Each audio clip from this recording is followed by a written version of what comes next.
कंचन बैठा जिंदाबाद जिंदाबाद जिंदाबाद, राम नरेश बैठा जिंदाबाद जिंदाबाद जिंदाबाद, प्लेट जिंदाबाद जिंदाबाद जिंदाबाद, रामनगर के सम्मानित जनता गण जिंदाबाद जिंदाबाद जिंदाबाद, रामनगर की शान है प्लेट की मान है, रामनगर की शान है प्लेट की मान है, प्लेट जिंदाबाद। राम नरेश के जीतई ह ए भाई या विजयी बनई ह, राम नरेश के जीतई ह ए भाई या विजयी बनई ह, कप प्लेट के जन तू भूलई ह, चाचा बटन दबई ह, कप प्लेट के जन तू भूलई ह, चाचा बटन दबई ह। कंचन बैठा जिंदाबाद जिंदाबाद जिंदाबाद, राम नरेश बैठा जिंदाबाद जिंदाबाद जिंदाबाद, कहे ले रउआ लोग से जोड़ के हाथ हो, सुख चाहे दुख हो ये छोड़ब न साथ हो,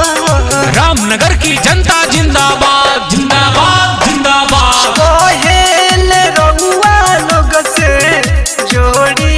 के हाथ हो, सुख चाहे दुख हो ये छोड़ब न साथ हो, केहू के न बात में आई हा, इनके भूला मत जई हा, एक बना के उठ बजई हा, भैया बटन दबई हो, राम नरेश के विजयी बनई हा, चाचा बटन दबई हो। कप प्लेट जिंदाबाद जिंदाबाद जिंदाबाद, राम नरेश बैठा जिंदाबाद जिंदाबाद जिंदाबाद, कंचन बैठा जिंदाबाद जिंदाबाद जिंदाबाद, रामनगर की जनता जिंदाबाद जिंदाबाद जिंदाबाद,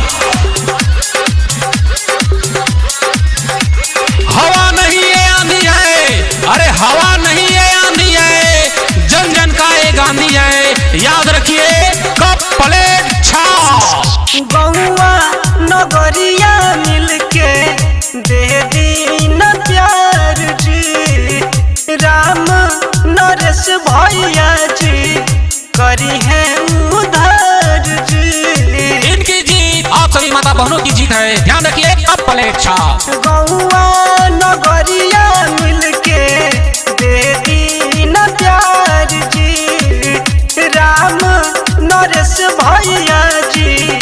करी है उधार जी, साथ साथ कदम बढ़ई है, रउआ के छोड़ के न जई है, कप प्लेट के दिल में बसई हो, चाचा बटन दबई हो, हमारा भैया के विजयी बनई हो, चाचा बटन